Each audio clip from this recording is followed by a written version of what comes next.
Morning. So tax season's coming up, and probably start on my taxes this weekend, which is just, really exciting. As it's probably not controversial to say, most people do not look forward to doing their taxes. And some people do. You get money back regularly.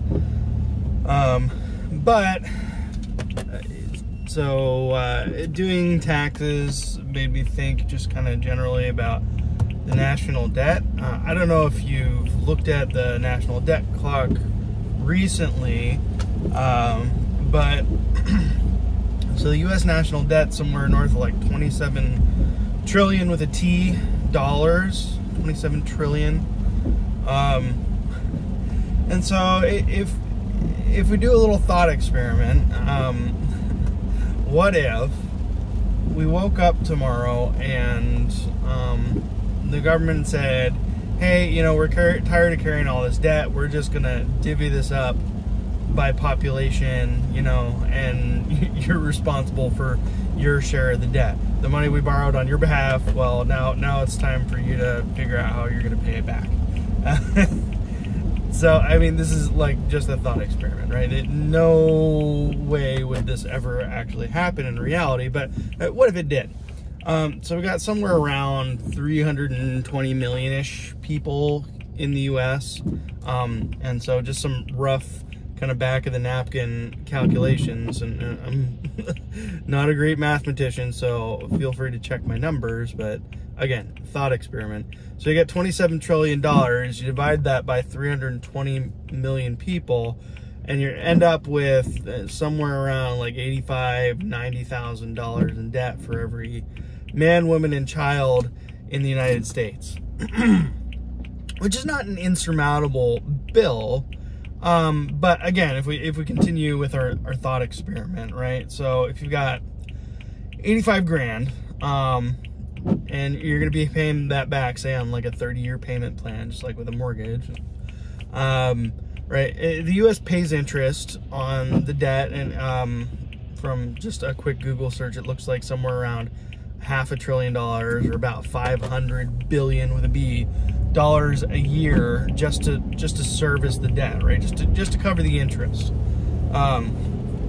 So again, you divvy that up per person, and that's about $1,200 a year per person, right?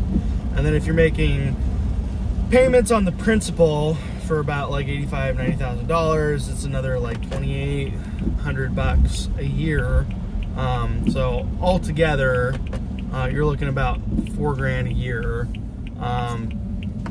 interest and principal, right, to pay back your share of the national debt on a 30-year loan, sort of payment schedule, right? Now, that's every man, woman, and child. So if you take, a family of 4 or a family of 5, that's mom and dad, whether one or both work, have their own debt, and then so do the 2.5 kids, right?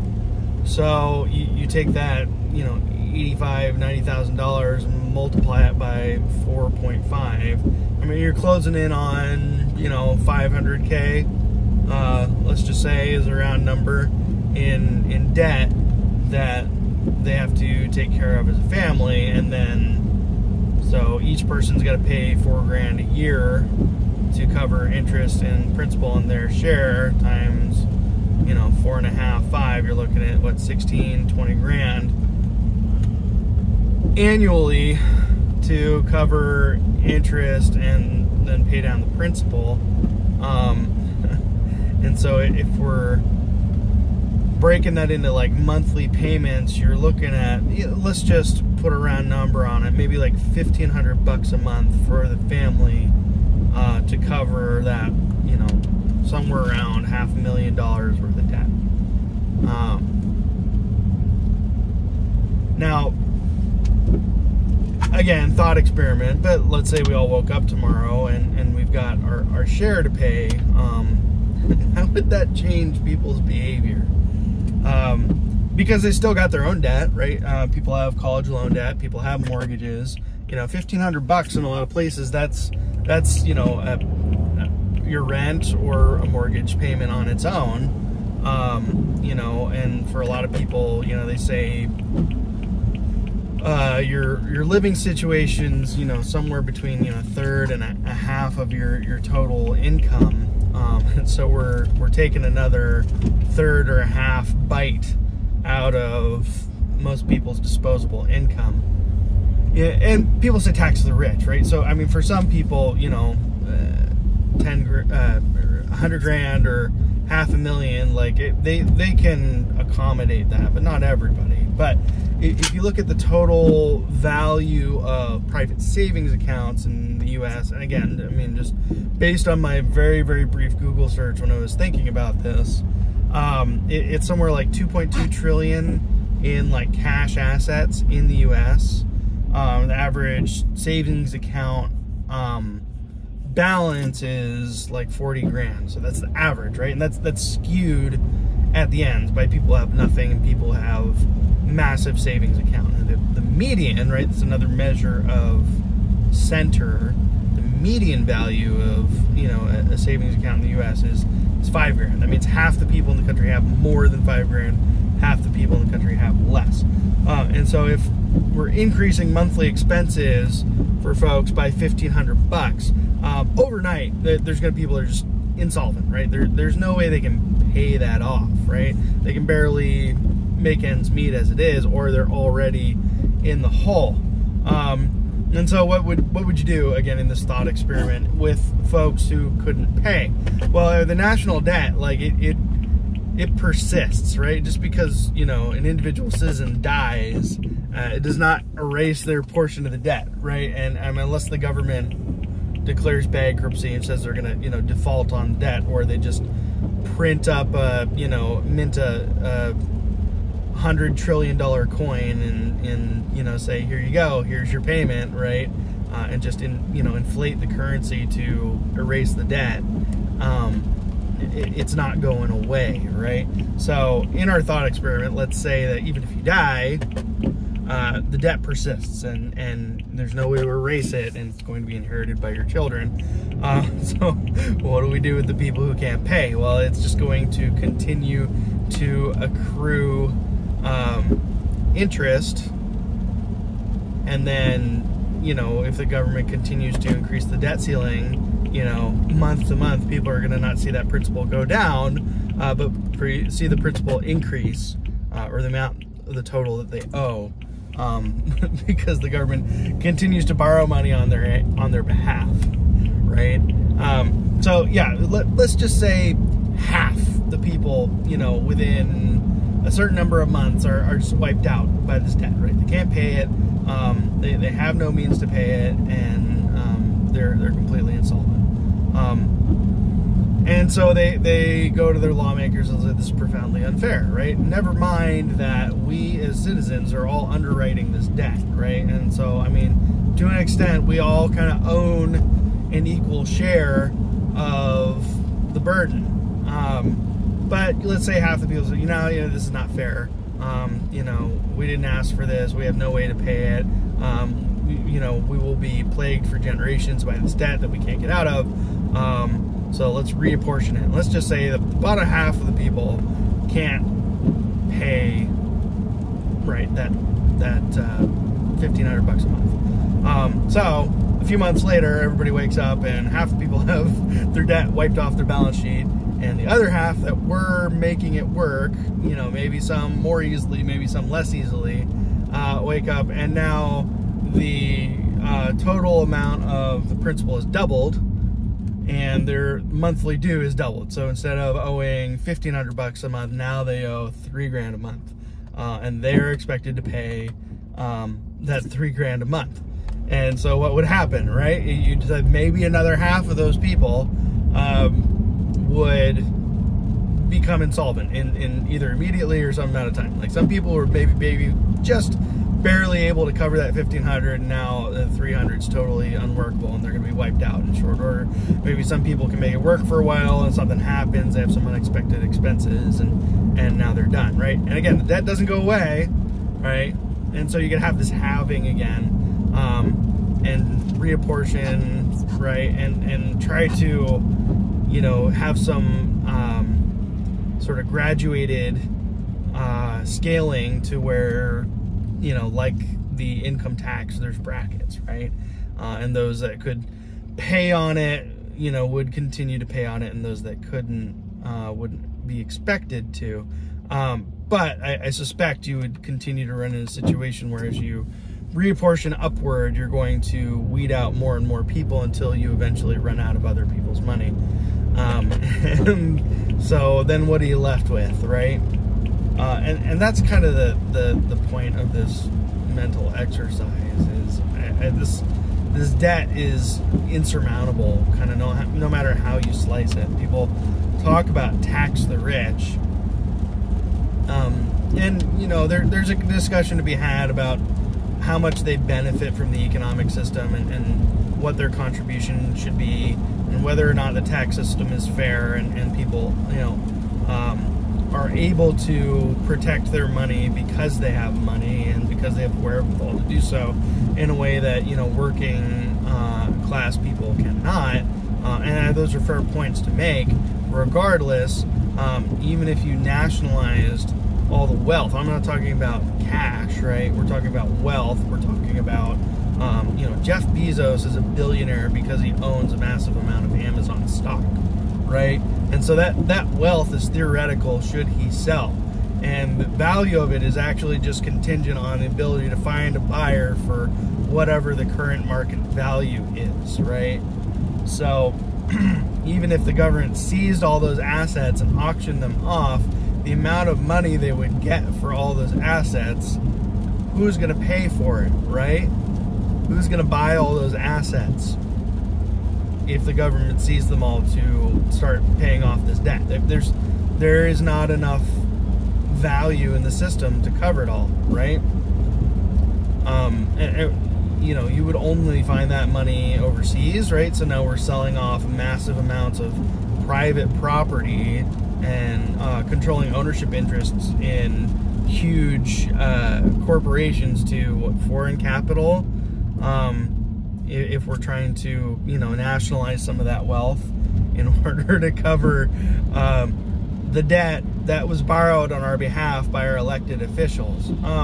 Well, let's rewind. Let's go back to phase one of our thought experiment, right? Everybody wakes up, they got 85, 90 grand each in debt that they now control and are responsible for. How is that going to change their voting habits, right? I think rather immediately they're going to start voting for people who promise and follow through on not increasing the principal, not increasing the total amount owed per person, right? And in fact, rather rapidly, folks who continue to increase the amount that we all owe would be thrown out on their backsides, right? Because I can't, you know, absorb an extra $1,500 a month. I mean, and I think a lot of people can't, right? So the idea that we would ask someone to do that is asinine, right? It's ridiculous, which is kind of the point of the thought experiment, right? We're kind of taking it to, you know, its most absurd degree to kind of highlight just how ridiculously large this amount of money is, how, I mean, basically unpayable that sum is. There's no plan to deal with that other than one form or another of catastrophic, you know, economic damage, whether it be, I mean, we go through some kind of cataclysm where, you know, governments dissolve, and along with it, sovereign debt, or, yeah, debt is inflated away through the wave of a, you know, a wave of a pen, and the entire economic system falls apart because we've utterly debased the value of money, and, you know, money and sand are about worth the same, right? And in dollar bills are as numerous as the grains of sand on the beach. I think it's useful to think about that in those terms, and maybe we should start adjusting how we vote accordingly. And people say, well, you know, there's all sorts of things, whether you're on the right or the left, that I don't support, I don't want to pay for, and I get that. So when I say, you know, in a previous video when we talk about individual, local, and national autonomy, and I say decentralize, defederalize, and you know, when we do government at the most immediate and local level possible, and you talk about things like bond measures in your county, right, for schools or for libraries or for your local firefighters or public safety, right? People actually vote on whether or not to increase their own taxes, right? And it's not done sort of by fiat from, you know, largely unaccountable distant government. And I wonder whether or not we could, either in part or in whole, change the tax system to a more voluntary basis, you know, similar to, you know, your local county, you know, property taxes or bond measures, or, you know, some sort of sales tax, consumption tax, right? To where people have more independent say to calibrate what specific project they're willing to fund. And then those projects which people don't want to pay for, we will no longer do.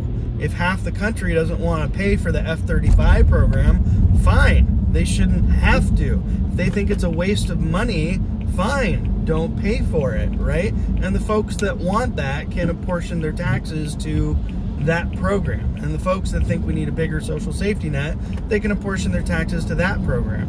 And I've kind of envisioned like a, you know, a federal tax form where like maybe half of what you pay goes into the general fund, because people are gonna, you know, tend to allocate funds to the more interesting or, you know, appealing things to them, and there's other essential things that just need to get paid for.